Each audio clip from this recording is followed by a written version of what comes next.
es muy corta, dice la Biblia, ¿verdad? La Biblia dice que la vida es como neblina que pasa. Y cuando te das cuenta te pones 30, 40, 50, 60. No veo a nadie de 70 aquí, ¿no? Nadie de 70, nada. Nadie de 80. ¿Hay alguien de 100 años aquí? La vida, por muchos años que la vivamos, es muy corta en comparación con lo que es la vida, la eternidad, ¿verdad? Así es que, como dice la Biblia, y esta palabra es para los jóvenes que están aquí, acuérdate de tu Creador en los días de tu juventud. No eches a perder tu juventud, porque si tú no fuiste un joven espiritual, tampoco serás un adulto espiritual. Si tus debilidades no lograste vencerlas en tu juventud, difícilmente las lograrás vencer cuando seas mayor. De hecho, hay hombres que cometen pecados con 40, con 50 años, pero no porque se les haya presentado de repente una tentación irresistible, sino que probablemente ese problema, esa debilidad, la has tenido toda tu vida. Y creíste que al casarte se solucionaba esa debilidad, y eso es añadir vestido nuevo en vestido viejo. Las tentaciones, la base para poder vencer toda tentación se pone ahora que eres joven. Si ahora no logras consagrarte al Señor, difícilmente cuando tengas 20 o 30 años más serás más espiritual. Por eso dice la Biblia, acuérdate de tu Creador antes de que vengan los días malos. Porque la juventud es muy bonita, ¿verdad? Pero es muy corta, es muy breve. Cuando te das cuenta dices, ¿dónde están aquellos años de 18, 20, 25 años? ¿Dónde están? Yo no los echo de menos para nada, créame sinceramente, no echo de menos para nada la época en la que fui joven, porque lo que he aprendido y el caminar con el Señor no lo cambiaría por 20 años o 30 años menos, en absoluto, en absoluto. Así es que aprovechen su tiempo, déjense de estar tonteando con chicos y con chicas que al fin y al cabo no son de la voluntad de Dios para tu vida. Déjate de estar perdiendo en tonterías y por favor, si hay alguien aquí, no lo sé, por eso hablo desde la más absoluta libertad, porque como no conozco tu vida, ni tampoco me interesa mucho saberla, porque así predico con más libertad, porque si supiera detalles de tu vida, diría, me está hablando a mí. Y yo no necesito un micrófono para hablar contigo. Por lo tanto, yo comparto desde la libertad. Si hay alguien aquí, chico o chica, joven o jovencita, que dice, bueno, yo me he enamorado o me pienso enamorar de una joven o de un joven no cristiano, pero yo lo voy a convertir. Yo lo voy a convertir, yo lo voy a llevar a la iglesia. Por favor, por favor, por favor. ¿Y no será mejor conseguir a uno que ya está convertido? Y así no pierdes el tiempo a ver si se convierte, a ver si no se convierte, a ver si cree la Biblia, a ver si no cree en la Biblia. ¿No será mejor que te busques a uno que ya es feliz y no un amargado que tú quieres hacerlo feliz? Hermana, ¿no será mejor casarte con un hombre hecho y derecho que casarte con un mequetrefe, con un infantil, que tú dices, no, yo lo voy a cambiar con el día de mañana? Pues búscate a uno ya hecho y derecho y no pierdas el tiempo, mija. Es verdad que en algunos casos algún chico se enamoró de una chica inconversa y lo logró llevar a la iglesia y se convirtió. Sí, es verdad. Yo conozco muchos casos. Bueno, no tantos. Pero sí conozco miles de casos de jóvenes que arruinaron sus vidas, incluso hasta su futuro ministerio, porque se precipitaron, se equivocaron y destrozaron su presente y su futuro. Y piensa que después vendrán los hijos. ¿Y después qué? ¿Los llevamos a la iglesia católica a misa o los llevamos a la escuela dominical con el papá y con los abuelos? ¿Qué hacemos? Por lo tanto, las decisiones importantes de la vida se suelen tomar ahora. Ahora cuando ponemos la base de lo que va a ser tus próximos 20, 30 años. Por eso ora al Señor, busca. Mira, más vale llorar una semana. Se lo dije hace poco a una muchacha, creo que fue en Las Vegas. Le digo, mira, más vale llorar, en Miami. Más vale llorar una semana que llorar toda una vida. Yo conocí a una muchacha que un día llegó y me dijo si le podía firmar los documentos para ingresar en una escuela bíblica, porque sentía en su corazón que tenía que prepararse para servir al Señor. y yo se los firmé, y bueno, fue a un campamento de jóvenes cristianos, y cuando regresó me dice, no voy a ir a estudiar a la escuela bíblica. Y le digo, ¿por qué? Dice, porque he conocido a un chico, bueno, un chico, era un viejo, era mucho más grande que ella, ¿no? Y no voy a ir porque creo que este es el hombre de mi vida. Y le dije, la semana pasada me dijiste que Dios había puesto en tu corazón y que Dios te había llamado para que te prepararas y le sirvieras. Y en tan solo una semana Dios cambió de opinión y te puso en medio a un hombre que no es el hombre de tu vida y lo vas a ver. Bueno, no hubo manera de convencerla, se casó con él, fue la mujer más desgraciada del mundo. Los pocos años que duró con él fueron una tragedia, él le pegaba, él la humillaba, parecía cristiano, en la iglesia era un santo, en la casa era un demonio. Muy atractivo, muy alto, muy no sé qué. Esta chica, cuando la miraba a la cara, agachaba la cabeza porque sabía perfectamente que había destrozado su vida. Un día cuando fue a entrar a su carro, a su coche, al abrir así la puerta, ¡pum!, cayó muerta fulminada en el suelo y ahí quedó su historia. ¿Qué necesidad tenemos de complicarnos la existencia? ¿Qué necesidad tenemos de sufrir toda una vida, verdad? Por haber tomado una decisión equivocada, con el hombre o con la mujer equivocada. Porque esto no es un contrato, esto es un pacto. Incluso como creyentes, seamos honestos, podemos tener incluso problemas en los matrimonios, ¿sí o no? Aún siendo los dos cristianos, aún siendo los dos hijos de Dios y aún yendo los dos a la misma iglesia. Imagínate tú uniéndote en yugo desigual. ¿Quieres convencer a Dios de que el que está equivocado es Él y no tú? ¿Quieres convencer a Dios de eso? Ya desde la antigüedad el Señor le venía enseñando de muchas maneras diferentes al pueblo de Israel que hay cosas en la vida que separadas funcionan, pero como las juntes, como las quieras mezclar, las arruinas. Miren, por ejemplo, la sal y el azúcar. Todos tenemos en casa un bote, un frasco con sal y otro con azúcar. Y por separado funcionan perfectamente. A mí me gusta tanto la sal como el azúcar. La sal es mal para la tensión, sí, pero yo tengo la tensión siempre por el suelo. Mi tensión siempre está por abajo de lo normal. Y mis pulsaciones son, en las noches llego a 38, 40 pulsaciones y durante el día no paso de 54, 55. Es así, toda mi vida ha sido así. Por lo tanto puedo comer toda la sal que me dé la gana. Y azúcar, vas a ser diabético. Un día comí 5 pasteles y me hicieron la prueba del azúcar y no tenía ni el mínimo. Así que puedo comer todos los pasteles que me dé la gana. Una maravilla, ¿no? Pero si usted junta en un mismo frasco azúcar y sal, lo estropea. Lo echas a perder. ¿Para qué sirve? Para nada. Para nada. Por eso el Señor en el Antiguo Testamento le decía a la gente, mira, cuando usted siembre su campo, a los agricultores, ¿verdad? No es como, por ejemplo, no sé aquí en Estados Unidos, pero por ejemplo en España, cuando alguien siembra maíz, entre planta y planta de maíz, por el centro siembra, por ejemplo, papas. Y así aprovecha, ¿no? Eso estaba prohibido en la Biblia. Usted está inutilizando la tierra. Los minerales que extrae la papa o el maíz son diferentes y al final le estás arruinando la tierra. Y por eso incluso hasta la tierra tenía que descansar cada 7 años. No se podían mezclar cosechas, no se podían hacer injertos, no se podía vestir una persona, hombre o mujer, con 2 tipos de materiales diferentes. No te podías vestir con un pantalón de lino y una camisa de lana o un jersey de cualquier otro material. Tenía que ser todo igual, de arriba abajo vestido de lana o de algodón o de poliéster, pero no se podían hacer mezclas.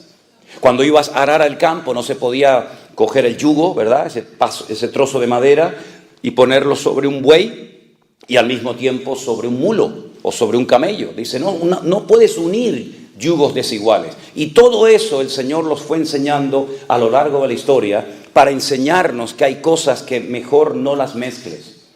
Y Pablo dice, no se puede mezclar luz con tinieblas, porque no son compatibles. Y no sé por qué, pero usted sabe perfectamente, esto lo saben hasta los ateos, hasta los que no creen en Dios, que si usted tiene un saco de, pongamos de papas, hoy me dio por las papas, mañana hablaré de otra cosa.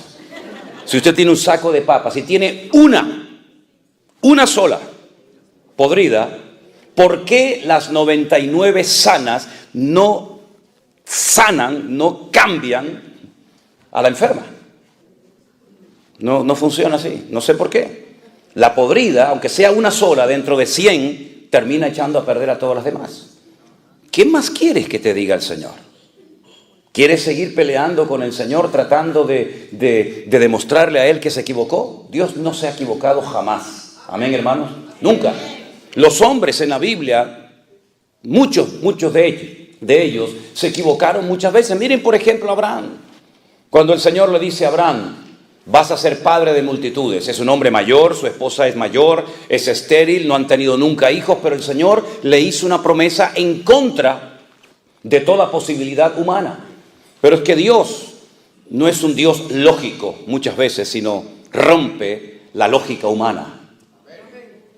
Pasaron 30 años y el hijo no venía. Y entonces su esposa le propone un plan B. En Dios no hay plan B. Cuando dice Dios una cosa, la mantiene. No hay un plan B, otro C, así sucesivamente. La esposa le propone que tenga relaciones con una criada que la trajeron de Egipto. Fíjate, se fueron de Egipto, pero Egipto se metió en la casa. Y entonces, como Abraham era un hombre muy obediente, le dijo a su esposa, sí, mi amor, lo que tú digas. Y mantuvo relaciones con Agar. Se casó con el enemigo. Apostó por el caballo perdedor. Nació un hijo, Ismael. Abraham estaba loco con su hijo, pero Dios le dijo, este no es el plan que yo te dije a ti. Yo te dije a ti que ibas a ser padre con tu legítima esposa y no con esto, que no sé de dónde lo han sacado ustedes. Hasta el día de hoy, créanme, hasta el día de hoy seguimos teniendo problemas por aquella mala decisión que tomó Abraham en la antigüedad. Hasta el día de hoy el mundo está de rodillas y más que estará. Porque los descendientes de este Pere Adán, como lo llaman en hebreo, no Adán Pere, no hombre salvaje, sino salvaje hombre, que estará contra todos y todos contra él, hasta el día de hoy las naciones de la tierra, incluida esta nación también, se tienen que postrar ante rodillas ante esta gente por una mala decisión del patriarca Abraham. ¿Te das cuenta? Un gran hombre de Dios, el padre de la fe, el amigo de Dios, se precipitó, tomó una decisión equivocada y repito, hasta el día de hoy estamos viviendo el mundo las consecuencias de una mala decisión. ¿Te das cuenta? David se equivocó, se enamoró, se encaprichó de la mujer equivocada. Mira que tenía todas las que él quisiera, aunque no estaba permitido, pero bueno. Se enamoró de una mujer casada, miró por la ventana, sacó los prismáticos y no había quien lo moviera de ahí arriba. Le dicen, es casada esta mujer. No puedes robarle la única esposa que tiene, uno de tus hombres más fieles. Pero él no hizo caso, él hizo un abuso de su autoridad como rey. Él abusó de su poder como monarca y la manda a llamar, mantiene relaciones con ellas y todos conocemos la historia. El que sea rey no significa que podía hacer lo que le daba la gana. El que seas pastor no significa que puedes hacer lo que te dé la gana. Hay unas normas, hay unas fronteras espirituales, hay unos principios que tenemos que respetar. Y David se los saltó todos. Y durante un año aparentemente nadie se había dado cuenta, o si se habían dado cuenta, nadie se atrevía a decirle al rey, rey, ¿qué ha hecho usted? Betsabé era mujer de Urías, de uno de tus guardas personales. Un hombre que ha librado 1000 batallas, un hombre que se ha jugado la vida por ti y por el reino. Y no solamente esto, sino que viendo que la había dejado embarazada y su marido estaba en el campo de batalla, y ya me dirás a mí cómo se va a quedar embarazada una mujer cuando el marido está a 1000 kilómetros de la casa, por telepatía, ¿no? Pues, David dice, bueno, no hay problema, lo eliminamos. Como dice el refrán, matando al perro, matamos la rabia. Mató a Urías, se frotó las manos y dijo, wow, a disfrutar de la vida. Me salí con la mía, me salió el plan redondo. Le robé la mujer, maté al marido, me la llevo a mi casa y aquí no ha pasado nada. Al año, lo que pasó desapercibido ante los ojos de Dios, de los hombres aparentemente, no pasó desapercibido ante los ojos del Señor. Y el profeta Natán llegó y le dijo, tú eres ese hombre, después de aquella historia, ¿verdad?, que todos conocemos. ¿Te das cuenta cómo tarde o temprano la vida te va a pasar la factura? ¿Y qué necesidad tienes de pagar lo que tú no rompiste o lo que sí rompiste? Por eso piensa bien lo que vas a hacer, lo que estás haciendo con tu vida. Porque repito, más vale llorar una semana, un mes, que llorar toda tu vida. Hay mujeres, hay hombres que han quedado tocados para toda su vida por una mala decisión. Créeme, es así. Han quedado heridos, han quedado lastimados con su herida abierta y después de años todavía aún no se han logrado recuperar. El Señor, cuando nos da una orden en su palabra, no es para que lo pases mal, al contrario, es para evitarte sufrimientos innecesarios, porque ya tenemos bastante con los sufrimientos necesarios que tenemos que pasar como para meternos en líos y en enredos y sufrir por lo que nunca teníamos que haber sufrido. Hay batallas en la vida que tendremos que pelear. ¿Amén, hermanos? Hay batallas que tendremos que pelear. Pablo decía, yo he peleado la buena batalla, no la mala. Hay batallas en las que mejor no te metas, porque puedes terminar perdiendo tu vida o arrastrando a tus hijos, arrastrando a tus amigos y familiares al terreno equivocado. David iba a las batallas que el Señor le decía que fuera y obtenía victorias porque eran las batallas de Dios. Y él iba con el respaldo y el favor de Dios. Pero Jonatán, su íntimo amigo, fue un día a una batalla que nunca tenía que haber ido. Jamás. Porque él sabía perfectamente que él no tenía que apoyar más a su padre. Porque ya ni siquiera Dios lo apoyaba. ¿Y por qué voy a apoyar? ¿Por qué voy a respaldar, incluso hasta con mi presencia, algo donde Dios ya no está? Dios le dijo al profeta Samuel, no ores más por él. Lo he desechado, no me sirve. Es un desobediente de pies a cabeza. Búscate a otro hombre, búscame un hombre conforme a mi corazón. Jonatán sabía perfectamente que el futuro del país no pasaba por él. Él sería el segundo en el reino como amigo de David, pero nunca sería el siguiente rey de Israel, porque ni siquiera podía serlo bíblicamente, porque era de la tribu de Benjamín, y los reyes, según la Biblia, tenían que ser de la tribu de Judá. Por lo tanto, reconoce que el pueblo se precipitó, tomó una decisión equivocada, y por eso Saúl, que, como yo lo llamo, un juguete roto, llevó al país a la ruina. A la ruina. La gente estaba hundida en impuestos, en miseria, en pobreza, en depresión, en desánimo terrible. Preferían irse a una cueva a meterse con un pastor de ovejas, la cueva de Adulán, donde estaba David, que estar apoyando a Saúl. Pero su hijo, sabiendo que él no va a ser el rey de Israel, se va a pelear contra los filisteos. Y entonces dice la Biblia que ese día cayó muerto en el campo de batalla. Qué tristeza, ¿verdad? Un buen muchacho, era un buen muchacho. Jonatán era un hombre excelente. David llegó a amarlo y a respetarlo tanto que llegó a decir algo que los degenerados, los impuros, tuercen. Como dice la Biblia, que los inconversos tuercen las escrituras para su perdición. David, cuando se entera de que ha caído en el campo de batalla su íntimo amigo Jonatán, llora a gritos, se rasga las vestiduras y dice, Jonatán, Jonatán, amigo mío, que tu amor me fue más dulce que el de las mujeres. Lloró por su amigo Jonatán porque murió en un lugar equivocado, apoyando a alguien que nunca tenía que haber apoyado, ni siquiera juntarse con él. Y murió por pelear una mala batalla. Pero David nunca cayó en el campo de batalla porque peleaba las buenas batallas donde Dios le decía que tenía que estar. ¿Qué batallas tú estás librando como hombre? ¿Qué batalla tú estás librando como mujer, como madre, como hijo, como esposa? ¿Qué batalla estás librando? ¿Es una batalla buena? ¿Es una batalla necesaria por la cual tienes que pasar?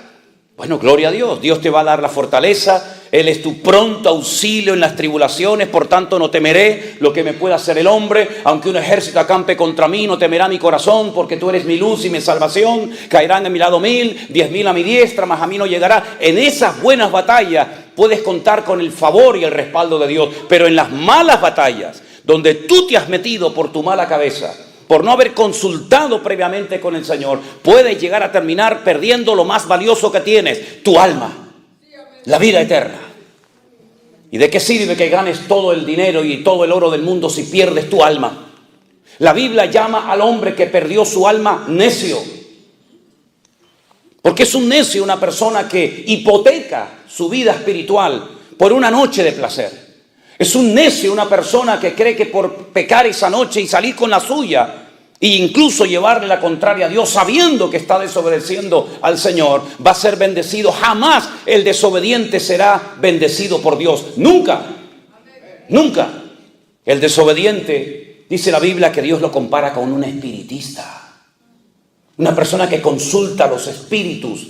Entra en el mundo tenebroso de las tinieblas para manipularlo y ponérsela a su favor. Dice, la desobediencia es como pecado de adivinación.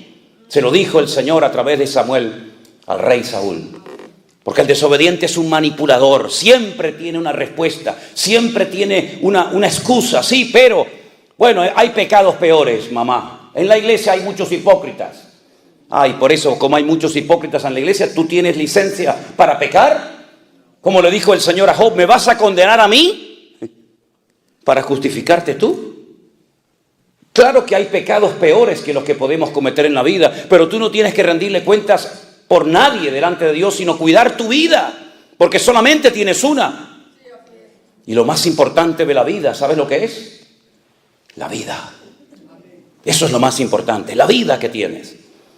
Aprovéchala y viértela en las cosas del Señor antes de que vengan los días malos, dice la palabra de Dios, y no tengas en ellos contentamiento. Y en vez de haber muerto en paz diciendo como aquel gran varón de Dios, he peleado la buena batalla, aleluya, he acabado la carrera, he guardado la fe. Terminar tus días amargado, frustrado, solo, ¿verdad? ¿Qué necesidad tienes de hipotecar tu futuro? Porque ahora tal vez no estás poniendo a Dios en primer lugar en tu vida. Dios no es un añadido más. Tengo esto y también tengo a Dios. No. Dios tiene que ser el centro de nuestras vidas. Tiene que ser la base y fundamento de nuestro hogar. Tiene que ser lo más importante en la vida, porque podrás tener muchas cosas, pero separados de mí, dijo el Señor, nada podrás hacer. Serás un hombre de éxito en los negocios, en empresas, en lo que tú quieras. Sin Dios eres un pobre desgraciado. A una iglesia entera, no a un individuo, no a una persona, sino a una sola, a una iglesia entera, le dijo el Señor, pobres, ciegos, desnudos, miserables y desventurados. Jamás tales calificativos había utilizado el Señor para dirigirse a nadie, ni siquiera a su pueblo Israel. Sin embargo, esa iglesia que era la última mencionada en la Biblia, la iglesia de la Odisea, fíjate lo que ellos decían. Fíjate, escucha. No tenemos necesidad de nada. Nos hemos enriquecido. Y el Señor le dice, ¿cómo?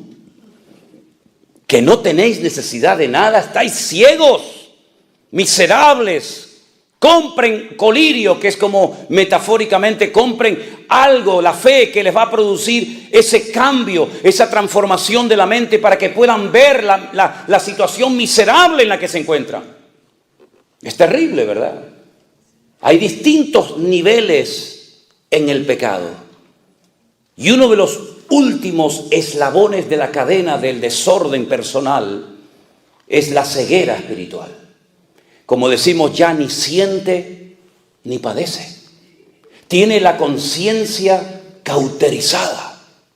Lo que antes le conmovía, ahora ni lo inmuta. La palabra que antes lo quebrantaba y le hacía llorar, como tiene su entendimiento entenebrecido, como se ha acostumbrado a pecar, su alma ha perdido la sensibilidad y es capaz de venir a un culto y estar pensando en lo que va a hacer dentro de un rato y volver a pecar otra vez.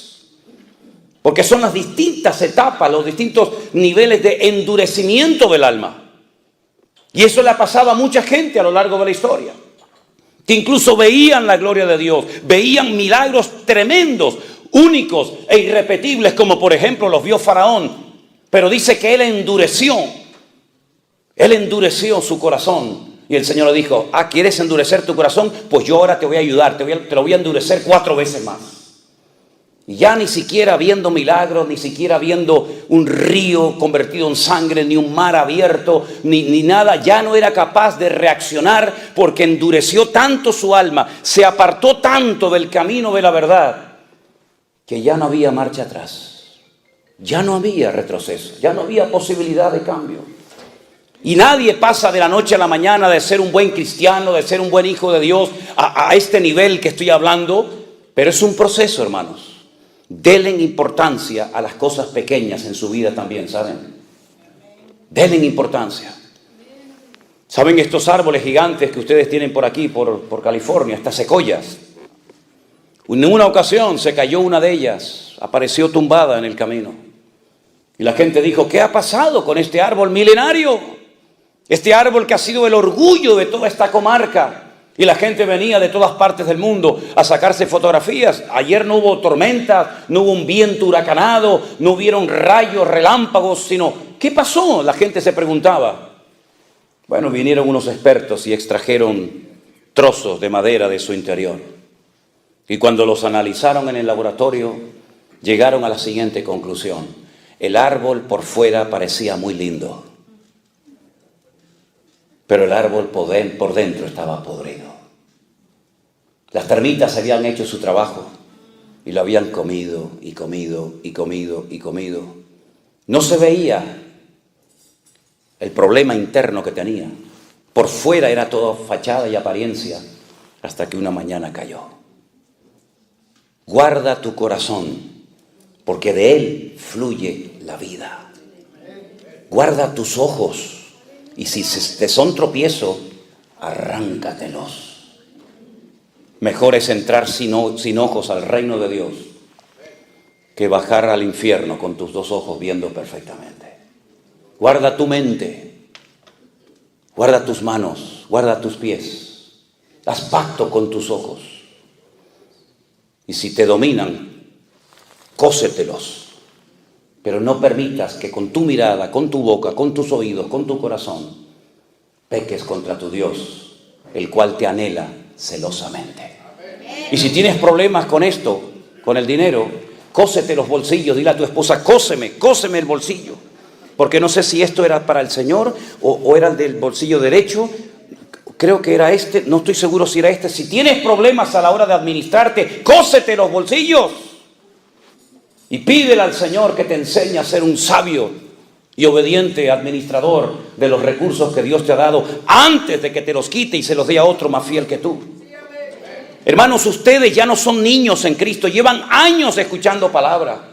No le estoy hablando a un grupito de niños de la escuela dominical que hay que enseñarles lo que es un versículo, un capítulo. Le estoy hablando supuestamente, se sobreentiende, a personas que ya tienen un nivel de conocimiento, de madurez. Ya algunos de ustedes llevan años en una, dos o tres o 20 iglesias. Tal vez incluso algunos de ustedes estuvieron sirviendo al Señor en la alabanza, en la predicación, en la enseñanza como misioneros, no lo sé. Pero hermanos, cuando uno ya lleva tiempo en el Señor, es tiempo de que uno demuestre, no con palabras, sino con acciones, que verdaderamente hemos madurado y crecido en Cristo Jesús.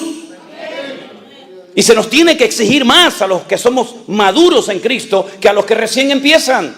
Pero saben a veces lo que he visto, terrible, que a veces los nuevos, los que empiezan, le dan ejemplo a los viejos. Son más puntuales, son más consagrados, puedes contar con ellos para todos, ¿verdad? Y eso no debe ser así. La Biblia dice, Pablo le habla a los Corintios, 1 Corintios 13, cuando yo era niño, ¿qué hacía? Hablaba como un niño, pensaba como un niño, vivía como un niño, me comportaba como un niño, mas cuando ya fui hombre, dejé lo que era de niño. ¿Qué eres tú hoy? ¿Te hablo como un niño o como un hombre? Dime, ¿cómo quieres que te trate y cómo quieres que te ministre? ¿Como niño? Pablo dijo, cuando fui a vosotros no pude hablaros como espirituales. No pude, quería pero no podía. Porque aún sois niños. Niños carnales, inmaduros. ¿Y en qué se basaba Pablo para llamarles niños carnales? Dice, no sois niños y andáis como hombres, habiendo entre vosotros celos y disensiones, y diciendo yo soy de Pablo y yo soy de Apolo. ¿Eso es una señal de madurez? ¿Eso es una señal de madurez? Por eso os tuve que dar leche, porque no erais ni sois capaces todavía. Pues habiendo entre vosotros celos, iras y contienda, no sois carnales y andáis como los hombres. Pero ojo, eso lo dice Pablo en el capítulo 3 de 1 de Corintios. Pero si usted lee 1 de Corintios capítulo 1, Pablo dice, hermanos, doy gracias al Señor de que nada os falta en ningún don. Nada. La única iglesia de toda la cristiandad que podía presumir, entre comillas, de tener todos los dones dentro de la congregación, todos. Y Pablo menciona en 1 Corintios 12, 9 dones. No son los únicos. Hay otra lista en Romanos 12, que usted tiene que leerla también. Pero en 1 Corintios él menciona 9 dones, clasificados en 3 grupos diferentes. dones de poder, dones de expresión, dones de revelación. Ningún don falta en la iglesia de Corinto. Capítulo 1. Capítulo 3. Niños, inmaduros, carnales. Y uno dice, pero ¿cómo es posible que esta gente que estaba hace 10 minutos hablando en lenguas y profetizando y haciendo cosas tremendas, sea capaz la misma gente en un momento de comportarse como niños y como carnales? ¿Es que acaso no nos puede pasar eso a nosotros hoy en día, hermanos? Menos mal que nosotros no vivimos en la época bíblica. Menos mal. Porque a lo mejor en vez de hablar de que David se asomó a la ventana y miró a la vecina y la codició, a lo mejor hubiera salido mi nombre en ese capítulo. Menos mal que yo no estaba la noche que Jesús dijo, hay uno de vosotros que me va a entregar. Y también le dijo a uno de ellos, y antes de que el gallo cante 3 veces tú me negarás. Menos mal que yo no estaba esa noche en esa habitación. Porque a lo mejor en vez de hablar de Pedro, hubiera salido mi nombre diciéndose, yo no conozco a este hombre, no lo conozco, no sé quién es. Menos mal que nosotros no nacimos en aquella época. Porque la Biblia habla de Demas, la Biblia habla de Alejandro, la Biblia habla de Pedro que negó al Señor, la Biblia habla del pecado de David, la Biblia habla de tantos pecados de hombres, pero porque no estábamos nosotros allí. Porque si hubiéramos estado nosotros allí, amigo, otro gallo cantaría. Capaz que en vez del nombre de ellos, sería nuestro. ¿No crees? Ese hombre Pedro que caminó por encima de las aguas, que con su sombra en la iglesia primitiva, dice que cuando caía su sombra sobre los enfermos, muchos de ellos eran sanados. Ese mismo hombre, cuando el Señor en el norte de Israel, donde tú estuviste, Jeremías, en Banias, en Cesarea de Filipo, pregunta al Señor, ¿quién dicen los hombres que soy yo? Todos mantuvieron el más absoluto silencio. Nadie era capaz de decir, tú eres esta persona para mí. Todavía como que no lo tenían muy claro. Entonces comenzaron a decir, bueno, por ahí algunos dicen, comentan, que tú puedes ser Elías el profeta. Como los judíos estaban esperando a Elías, pues puede ser que este fuera el Elías que esperábamos. Algunos piensan que tú eres Juan el Bautista, que ha resucitado de entre los muertos y como que se te ha metido a ti dentro. Y otros piensan que eres Jeremías o algún profeta. Y entonces Jesús dice, ¿y yo para vosotros quién soy? Todos guardaron silencio. ¿Hubiéramos respondido nosotros? ¿O también hubiéramos mantenido el silencio? Solamente uno se atrevió a decir, y no porque lo había aprendido en la sinagoga, sino porque fue en ese momento una inspiración, una revelación que le vino de lo alto y dijo, tú eres para mí el Cristo, el Mashiach, el ungido, el Hijo del Dios viviente. Y el Señor le dijo, bienaventurado eres, Simón, Pedro, porque esto que acabas de decir no te lo reveló sangre ni carne, sino mi Padre que está en los cielos. Ahora ha hablado mi Padre a través de tus labios. ¿Cuántos dicen amén? Espera, no aplaudas todavía. Espera, ahora viene la segunda parte. Ok, ya sabes quién soy, ¿no? Sabes quién soy, el Mesías, el Hijo del Dios viviente. Conocerás las Escrituras, ¿no? Vamos a subir a Jerusalén y voy a ser desechado y crucificado por los hombres. Y comienza a relatar todos los sufrimientos y toda la humillación que va a experimentar. Y lo tienes que saber porque tú sabes quién soy yo. En el momento en el que Pedro, que seguramente infló el pecho como el pavo real, mira lo que me acaba de decir el Señor, en el momento en el que Pedro se entera que van a matar a su Señor, que van a crucificar a su Maestro, automáticamente el mismo Pedro, recién felicitado por el Señor, recién alabado por el Señor, públicamente dice, no, espera, aguanta, no, de ninguna manera. ¿Cómo que te van a matar? Y yo que he dejado mi casa, mis barcas, mis redes, mi familia, mis amigos, yo que le he hablado a mis vecinos de que he encontrado al camino, a la verdad, a la vida, al autor de la vida, al consumador de la fe, yo que me la he jugado por ti, de ninguna manera, en absoluto. Yo no voy a permitir que te lleven a la cruz. Y el mismo Señor Jesucristo que recién lo acababa de alabar, ahora dice, apártate de mí, Satanás. Aplaude ahora si quieres. Ay, amigo. Satanás lo llamó en público. Imagínense si yo en esta mañana a uno de ustedes cuando me dice algo le digo, apártate de mí, Satanás. Se acabó mi ministerio en San Francisco. Este hombre no tiene amor. Si a veces digo 4 cosas y la gente dice, uy, qué duro habla, y se asustan como si fuera un coco. Imagínate si le dijera a alguno de ustedes, apártate de mí, Satanás. Imagínense, pues lo tuvo que oír. El mismo hombre que fue utilizado para alabar al Señor, para reconocer públicamente quién era, el mismo personaje ahora le dice, hablando Satanás por sus labios, no vayas a la cruz a morir. ¿Saben lo que le está diciendo? Si no hay cruz, no hay gloria. Si no hay cruz, no hay perdón de pecados. Si no hay cruz, no hay resurrección de los muertos. Si no hay cruz, no hay segunda venida. Si no hay cruz, no hay milenio. Si no hay cruz, no hay nueva Jerusalén. Si no hay cruz, no hay nada. Por lo tanto, ¿sabes lo que estás diciendo? Estás impidiendo que más de 150 profecías se cumplan, Pedro. Estás frenando la palabra. Estás haciendo una piedra de tropiezo en la historia bíblica, en la revelación profética. ¿Sabes lo que significa que yo no vaya a la cruz a morir? Y entonces, ¿cómo queda la humanidad? Ya no hay posibilidad de salvación. No hay nadie en el cielo, ni en la tierra, ni aún debajo de la tierra que pueda morir por ustedes. No hay otro. Solamente soy yo. Si yo no muero por ustedes, tú te vas al infierno de cabeza. Y los que murieron esperando salvación se van a condenar eternamente. Y los que nazcan en las próximas generaciones no tendrán futuro ni esperanza si yo no pago el precio en la cruz del Calvario. Por lo tanto, no eres tú, Pedro, el que estás hablando ahora. Es el mismísimo Satanás. Porque Satanás sabía y sabe y sabrá siempre que el fracaso más grande de él fue la muerte del Señor Jesucristo. Porque él sabe perfectamente que se acabó su poder, se acabó su autoridad. ¿Dónde está, oh muerte, tu aguijón, y dónde, oh sepulcro, tu victoria? Satanás es un ser vencido, derrotado. No entiendo cómo hay muchos creyentes que aún le tienen miedo al diablo y lo ven por todas partes. Yo veo a mi Dios por todas partes.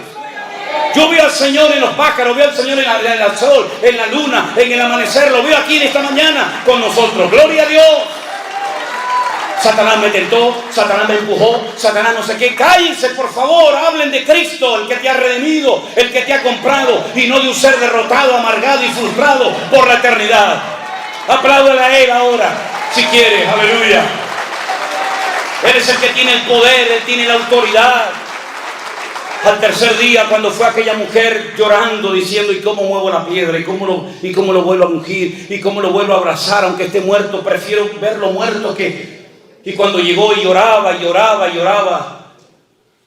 alguien le dijo, no busques entre los muertos, no llores más, ya se acabaron las lágrimas, No busques entre los muertos al que vive, porque ha resucitado de los muertos. Y cuando vamos a Jerusalén, uno de los lugares tal vez más importantes que visitamos es, sin lugar a dudas, ¿verdad?, la tumba vacía. Nunca me olvidaré cuando una hermana me dice, pastor, ¿y qué venimos a ver aquí? Digo, aquí, nada. Aquí, nada. Gloria a Dios que no venimos a ver nada. Porque por ahí están los famosos enterrados y la gente va en peregrinación a ver sus tumbas y a ponerle flores. Gloria a Dios que no hay tumba llena de del cuerpo de los huesos de Jesús, sino que Él venció a la muerte y demostró que era lo que dijo Pedro, tú eres el Cristo, el Hijo del Dios viviente. ¡Aleluya! Él está vivo. Por lo tanto, mis queridos hermanos, pensemos lo que vamos a hacer con nuestras vidas. Lo he dicho muchas veces cuando yo oí esto por primera vez en mi vida. Y oí a aquel hombre, aquel predicador que decía, Él murió por ti, Él resucitó al tercer día. Yo decía, Dios mío, si esto es verdad, si lo que este hombre está diciendo es verdad, yo se lo tengo de contar a todo el mundo. ¿O es que acaso meten todos los días a un señor, después de haberlo humillado, maltratado y crucificado, en un sepulcro, y a las 72 horas sale caminando como si nada? Eso no ha pasado nunca en la historia, jamás. Es decir, que ni los romanos, ni Pilato, ni Herodes, ni Anás, ni Caifás, ni el infierno, ni nadie pudo detener que él saliera de la tumba. Yo decía, Dios mío, si lo que este hombre está diciendo es verdad, se lo voy a contar a todos mis amigos. Se lo voy a contar a todos mis familiares, hasta a mis enemigos se lo voy a contar. Porque esto es el mensaje más grande que jamás en la vida un ser humano puede contar. No hay ningún mensaje político, ningún mensaje de ninguna índole que se pueda comparar con este mensaje. Y por eso, al poco tiempo, el Señor me llamó a su obra. Y por más de 41 años, lo único que he hecho en mi vida es hablar y predicar de Él, porque Él es el único que puede cambiar las vidas, romper las cadenas, cambiar las circunstancias, unir a los matrimonios, transformar a las personas destrozadas por el diablo. ¿Por qué? Porque ahora el poder y las llaves las tiene Él. Por eso le dijo a Juan en la isla de Patmos: yo me ore, Juan, tranquilo, no te preocupes, yo sé que te doy miedo, porque nunca me has visto así. Con los ojos como llama de fuego, con los cabellos blancos como la lana y con una voz como si fuera estruendo de muchas aguas. Yo sé que has caído a mis pies como muerto, pero no tengas miedo, Juan, no te preocupes. Yo soy el primero y el último, el que estuve muerto, mas he aquí que vivo por los siglos de los siglos, amén. Y tengo las llaves de la muerte y del Hades. Y el que tiene las llaves es el que tiene el poder y la autoridad. Y yo soy el que tengo la autoridad arriba en el cielo, abajo en la tierra y aún debajo de la tierra. Yo tengo autoridad, yo tengo poder, porque he vencido al diablo y a sus demonios. Y esa autoridad no se la llevó el Señor a la gloria. El Señor nos dio esa autoridad a ti y a mí como cristianos. Por eso dice la Biblia en Marcos: id por todo el mundo y predicad el evangelio a toda criatura. El que creyere y fuere bautizado será salvo, mas el que no creyere será condenado. Por eso dice la Biblia: en mi nombre echarán fuera demonios, en mi nombre hablarán nuevas lenguas, en mi nombre pondrán las manos sobre los enfermos y sanarán. Porque no es un nombre de un cadáver, no es un nombre de un muerto, no es un nombre de un santo, de una virgen, de un párroco, de un papa. Es el nombre sobre todo nombre. El nombre de Jesús, ante el cual toda rodilla se doblará y toda lengua confesará que Él es el Señor, para gloria de Dios Padre. Amén, aleluya. Y es en ese nombre que nos juntamos en esta mañana aquí. Y por eso hay gente entre nosotros que dejó la droga, porque Cristo tiene más poder que la heroína. Y por eso hay gente que salió de la santería y de la brujería, porque Cristo tiene más poder que los demonios. Y me da igual si matan pavos, si ponen velas negras, si echan agua de coco. Me da igual lo que hagan. El que controla y tiene las llaves no es el santero y el brujo de la esquina, que cuando le llama a la gente para: dígame por favor si mi marido va a venir, dígame si está con otra, tráigamelo por favor y dígame si voy a ser feliz. Le dice: ¿y cómo se llama usted? Hágame el favor, caballero, usted me va a arreglar la vida y no sabe ni cómo me llamo. Empecemos por ahí. Dígame cómo me llamo. Dígame el número de mi pasaporte.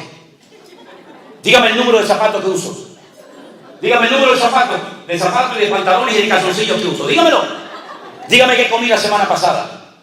Dígame cómo duermo. Dígame qué es lo primero que hago al acostarme, al levantarme. Dígamelo. Cuénteme de los detalles de mi vida. Y después comenzaré a abrir mi corazón a contarte a ti mi vida. Me tienes que preguntar: ¿estás casado o soltero? ¿A ti qué te importa si estoy casado o soltero? ¿De qué signo eres? Míralo ahí, tú que tienes tanto poder, míralo ahí, a ver de cuál soy. Sin embargo, al Señor no le tienes que decir nada. Porque cuando Él vio a aquel hombre, le dijo: chicos, escuchen bien, vengan para acá. Este es un verdadero israelita. Y le dice: ¿y cómo sabes? Dice: yo te vi a ti cuando estabas debajo de la higuera, muchacho. Y le dijo: Dios mío, dice, no te asustes. A partir de ahora verás más cosas más grandes que esa. El Señor sabe cómo eras en el vientre de tu madre y sabía si ibas a ser varón o hembra, porque no hay otro más que varón o hembra, ¿eh? No hay otra cosa, hay varón y hembra. No hay más. No hay más. Aunque los degenerados digan que hay 37 sexos diferentes, mentira. No hay más, hay varón y hembra. Así dice la Biblia que Dios los creó. Es que soy una mujer y cuerpo de hombre. Tú lo que eres un tarado, que no es lo mismo. Un enfermo, que necesitas ayuda urgente, hijo. Falta una identidad tremenda, ¿verdad? Al Señor no tenemos que contarle nuestros secretos, porque Él dice que Dios nos entretejió en el vientre de nuestra madre. Y aún antes de nacer Él sabía que tú hoy ibas a estar en este lugar. Y te capacitó para que fueras una persona que viviera siempre como cabeza y no como cola. arrastrándote por la vida, sino de victoria en victoria, de gloria en gloria, de triunfo en triunfo y de bendición en bendición. Ese es nuestro Dios. Vendrán luchas y dificultades, da igual, mayor es el que está en mí que el que viene contra mí. Pablo decía, les voy a dar una lista de todo lo que yo he superado en la vida. Mira, ángeles, principados, potestades, lo presente, lo porvenir, lo alto, lo bajo, lo presente, lo futuro. Ninguna de estas cosas jamás nos podrá separar del amor de Dios que es en Cristo Jesús, Señor nuestro. Antes bien, en todas estas cosas somos más que vencedores. Hemos sido creados por Dios con amor, con mimo, con cariño. Aprende a respetarte, hombre. Aprende a valorarte. Dios te hizo así como tú eres. Y el día que tus padres tuvieron relación, 5, 6, 7, 8, 9, 10 millones, depende, podían haber nacido antes que tú. Pero ¿saben qué? Yo llegué primero. ¿Me están entendiendo? Yo no sé dónde se quedaron los 9 millones, ni me interesa. Pero yo sé que cuando era una cosa así, con un rabo que parecía una lagartija más que un ser humano, yo le gané a todos. Y mi Dios permitió que yo llegara allí donde tenía que llegar. Y si antes de conocerlo a Él, si antes de tener el Espíritu Santo dentro de mi cuerpo, si antes de haber sido redimido y comprado por la sangre de Jesús, si antes de tener mi nombre inscrito en el libro de la vida, le gané a 9 millones o a 10 o a lo que fuera, ¿cuánto más ahora que el Señor está con nosotros como poderoso gigante y nadie nos podrá separar del amor de Cristo? Por lo tanto, no vivas como un mequetrefe, no vivas como un amargado, siempre pidiendo oración por aquí y por allá. Ore usted a Dios, que Dios a usted lo oye igual o más que a mí, mi querido hermano.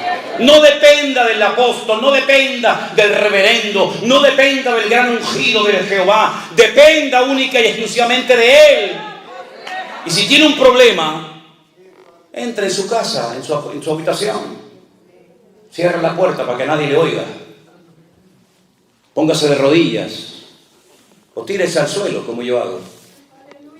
Y tu Padre que te ve en lo secreto te recompensará en público. Y aprender a descansar en Dios, decir, bueno, yo he orado, Dios me ha escuchado, ahora pacientemente voy a esperar a ver cómo Dios lo va a hacer. Pero que Dios tiene el control, no le quepa a usted la menor duda. Cuando aquel arcángel tremendamente poderoso, y les puedo asegurar que nada de lo que estoy diciendo lo tenía pensado compartir en esta mañana, créanme, en absoluto. Les puedo enseñar hasta los textos que tenía, pero el Señor me llevó por otro lado. Cuando aquel arcángel tremendamente poderoso se acercó a aquella jovencita comprometida con un tal José y le dice, salve muy favorecida, bendita tú entre las mujeres. Ella se quedó sorprendida diciendo, pero ¿qué salutación es esta? Jamás Dios, jamás ningún arcángel le ha dicho a una mujer a lo largo de la historia de la humanidad, bendita tú entre todas las mujeres. Y le da 7 profecías, están en Lucas, 7 profecías, 4 se han cumplido, 3 todavía faltan por cumplirse. Tendrás un hijo que reinará sobre la casa de Jacob para siempre, su reino no tendrá fin. Y ella oye aquello y se queda tan impactada. Y la única pregunta que le hace a aquel poderoso ser angelical es, ¿cómo? Porque lo que me estás profetizando es inmenso. Ni Sara, ni Rebeca, ni Ruth, ni Esther, nadie jamás ha recibido semejante sorpresa y bendición.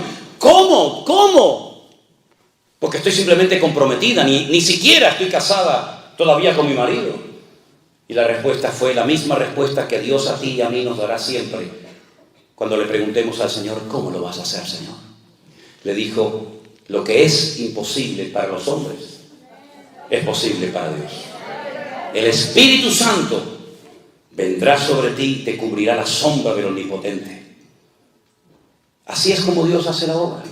A veces invisible, ¿o es que acaso alguien ve al Espíritu Santo? ¿Verdad que no?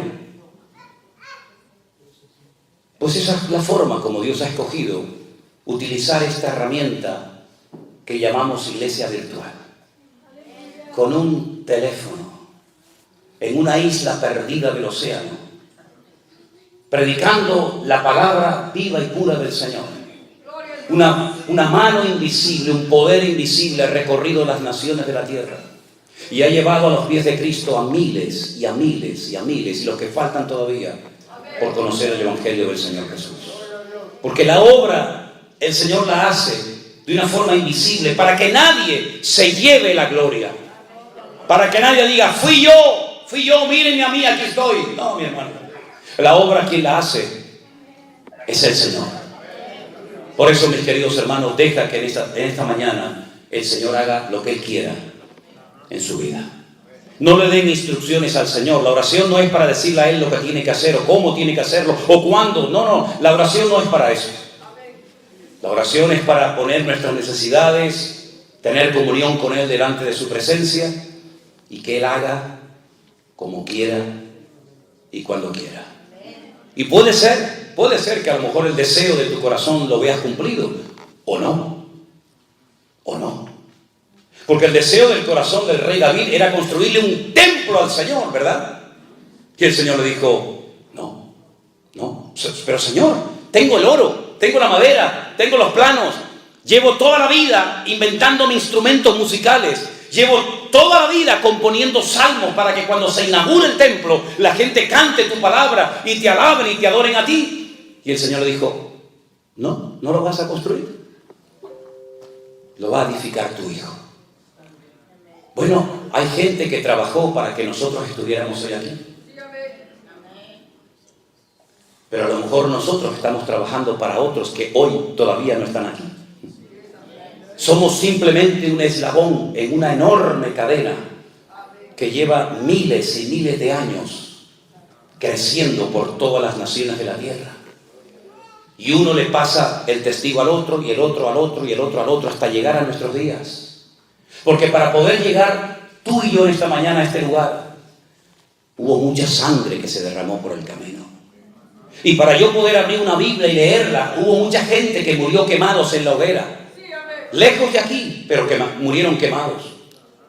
Y para que yo pudiera tener una palabra y decir, mira, el Señor dijo esto y dijo aquello, y para que la pudiéramos entender en nuestros propios idiomas y lenguajes, hubo un sacrificio tremendo que otros tuvieron que hacer para que hoy yo aquí sentado en este lugar tan hermoso pueda disfrutar y alabar a mi Dios.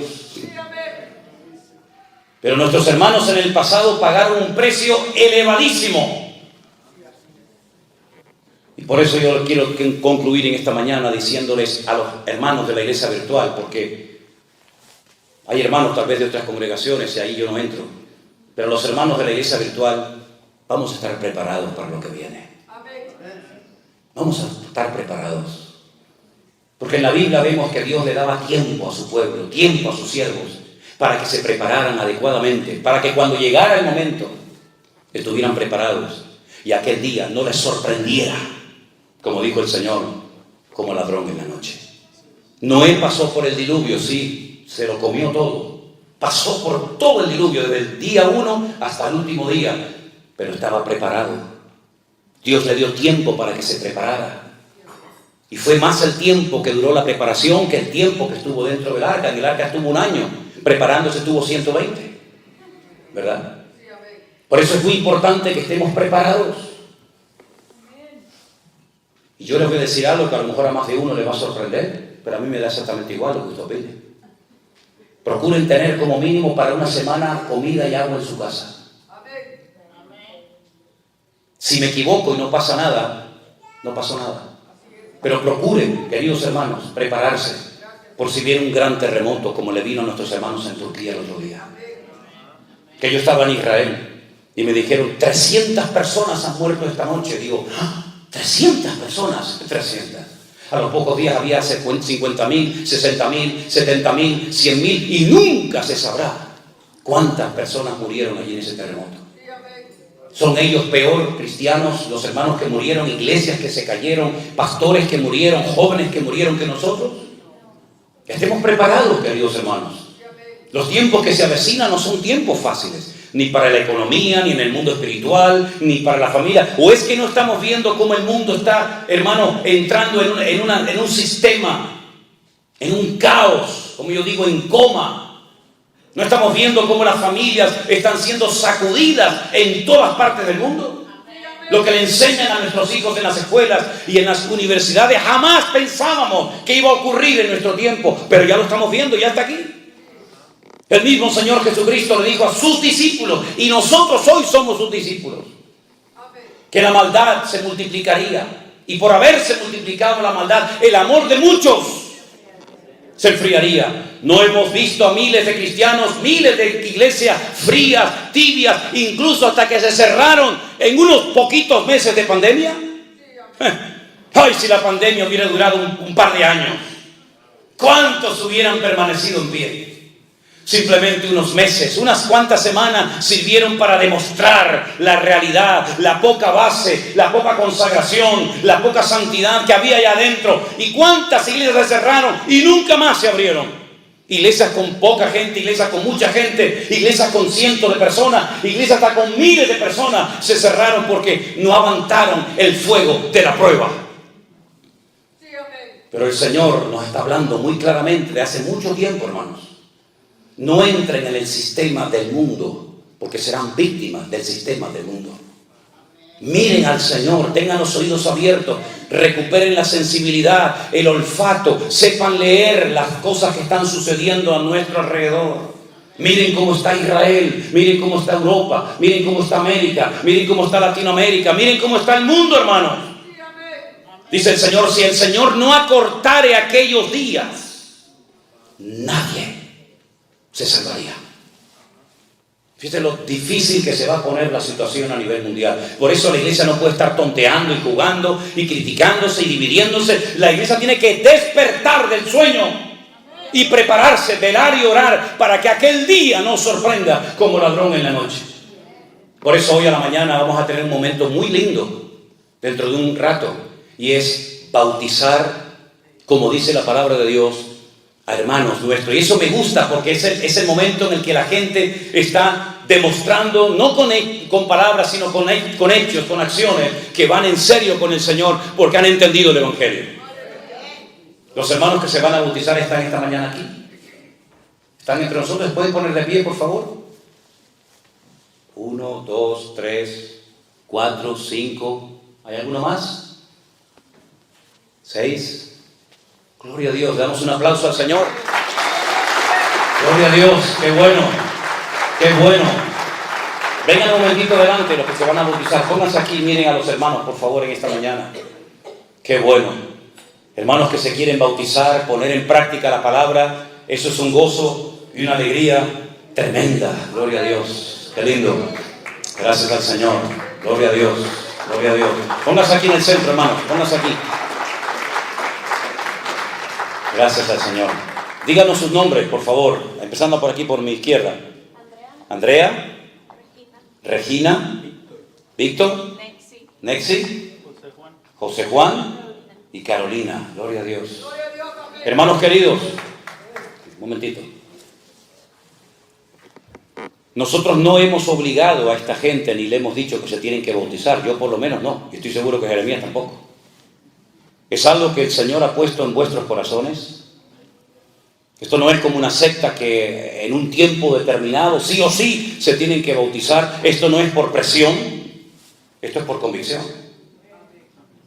Ustedes han entendido, según la palabra de Dios, que la gente en la Biblia se bautizaba cuando eran grandes, no cuando eran chiquitos. José y María no llevaron al niño a una iglesia, a una pila bautismal, y allí hubo un señor que les echó un poquito de agua por la frente. Eso no era bíblico. Eso fue un invento a partir del siglo III, IV después de Cristo. La gente se sumergía porque es como una especie de funeral, ¿me explico? Una especie de entierro a la antigua vida. Adiós, ya no quiero saber nada de mi antigua vida. Y ahora cuando salgo del agua, salgo para una vida nueva, vivirla solamente para la gloria y la honra del Señor. ¿Vais en serio con Cristo? ¿Van en serio con Cristo? Bueno, el paso que van a dar hoy es muy importante, pero no deja de ser un solo paso. Vendrán otros y otros y otros pasos más. ¿Están sus vidas en orden? No casamos gente que no está casada legalmente. ¿Están ustedes en orden? ¿No llevan una doble vida? Bueno, Dios lo sabe. Ok. Porque el bautismo se hace una vez, nada más. Se quiso poner de moda, yo lo corté, por supuesto. Cuando íbamos a Israel, la gente veía el agua del río Jordán y decía, ay, pastor, bautíceme. Digo, mire, ¿usted sabe lo fría que está ese agua? Por favor, si podemos evitarlo, evitémoslo. Me he enfermado muchas veces por bautizar en agua fría, ¿sabes? Y hasta el año pasado tuve que estar metido en la habitación de un hotel, que cogí una neumonía terrible en mi pulmón izquierdo y me estaba ahí casi muriendo. Me tuvieron que traer una máquina para poder respirar porque me agarró el frío y bueno, tremendo. Y le digo, ¿por qué se quiere bautizar? Y dice, no, yo ya estoy bautizada, pastor. ¿Cómo? ¿Y se quiere bautizar otra vez para qué? Dice, no, para renovar. Digo, ¿renovar qué, mija? Renueve el pasaporte, renueve la visa, renueve el ID. Pero renovar el bautismo, eso no está por ningún lado. Usted no tiene que renovar nada. Además, me hace un favor, no metiéndome ahí otra vez. El bautismo se hace una vez y para siempre. No para agradar al pastor, no para agradar a la mamá, no para agradar al esposo o a la esposa. Se hace para honrar a Dios y obedecer al Señor. Y usted va a ver que Cristo se bautizó con 30 años. Con 30 años. Y si Él es nuestro ejemplo, imitemos su ejemplo. Los discípulos bautizaban a gente que se convertía, se arrepentía y luego querían bautizarse. No al revés. En la Iglesia Católica se asustó durante siglos a la gente diciéndole que si los niños no eran bautizados se iban al limbo. ¿Y eso dónde está? Al limbo. Claro, decir que el niño no bautizado se iba al infierno era muy duro, ¿no? Muy fuerte. Y al cielo, pues como que no. Entonces inventaron el limbo. Pero ustedes saben, los católicos deben de saber esto. El Papa que dimitió y que se murió hace poquito, el viejito Ratzinger, él dijo que el limbo era mentira, que no existió y lo quitó de la Iglesia Católica. Eso muchos católicos no lo saben. Entonces el católico tiene 3 sitios donde dice que va una gente cuando se muere. ¿Sí? El cielo, el infierno y un punto intermedio que te pone la temperatura, depende de las misas que hagas aquí, se llama el purgatorio, donde purgas, ¿no? Donde purgas las penas. ¿Y cómo las purgo si estoy allá? No pasa nada, yo dejo dinero para que mi madre, mi primo y mi sobrino hagan misas y recen el rosario por mí, y el Dios te salve María, llena eres de gracia, el Señor es contigo, todo eso, y cuando hagan muchas de esas cosas, entonces yo salgo del purgatorio. ¿Y cómo me entero cuando salió el viejo del purgatorio? Que eso es un misterio, eso nadie lo sabe. Puede salir a la semana, puede salir a los 20 años, a los 100 años, depende de cómo era el viejo por dentro, ¿verdad? Terrible, ¿no? Si ustedes no se bautizan y se mueren, que no quiero que se me muera nadie hoy, ustedes son cristianos, ustedes se van a la presencia del Señor. El ladrón en la cruz no se bautizó y el Señor dijo, hoy estarás conmigo en el paraíso. Y no se bautizó, no podía bautizarse evidentemente. No podían bajarlo de la cruz y volver a clavarlo otra vez. Pero en el caso de ustedes, voluntariamente, ¿sí? Han decidido bautizarse. Porque quieren seguir al Señor, quieren dejar su antigua vida y quieren hacer las cosas decentemente y con orden. Gloria a Dios. Así que vamos a orar por ustedes, ¿sí? Hermanos, nos ponemos de pie, por favor. Vamos a orar por estos hermanos. Gloria a Dios. Qué gozo tan grande poder bautizarlos. Qué gozo tan grande el poder compartir con ustedes este día inolvidable en el que ustedes van a bajar a las aguas. Y algo que ya ha pasado en tu interior, en tu corazón, que es morir a la antigua vida, ustedes lo van a manifestar con ese acto del bautismo. Oramos, hermanos. Bendito Padre Celestial, muchísimas gracias, Dios mío, en esta mañana, por este privilegio que nos da de poder estar aquí juntos, con estos hermanos que han nacido de nuevo, que te han recibido, te han conocido en sus corazones, como su Señor y como su Salvador personal. Te ruego, Señor Dios del cielo y de la tierra, que tú bendigas a estas almas, a estos hermanos en el día de hoy. Que recuerden toda su vida, el paso público que dieron delante de Dios y delante de nosotros como testigos. Fortalécelos en la fe. Agárralos, Dios mío, fuertemente de la mano, para que toda semilla, toda palabra de Dios que se ha sembrado en sus corazones, nunca nadie la pueda arrebatar, Señor. que puedan crecer, que puedan madurar.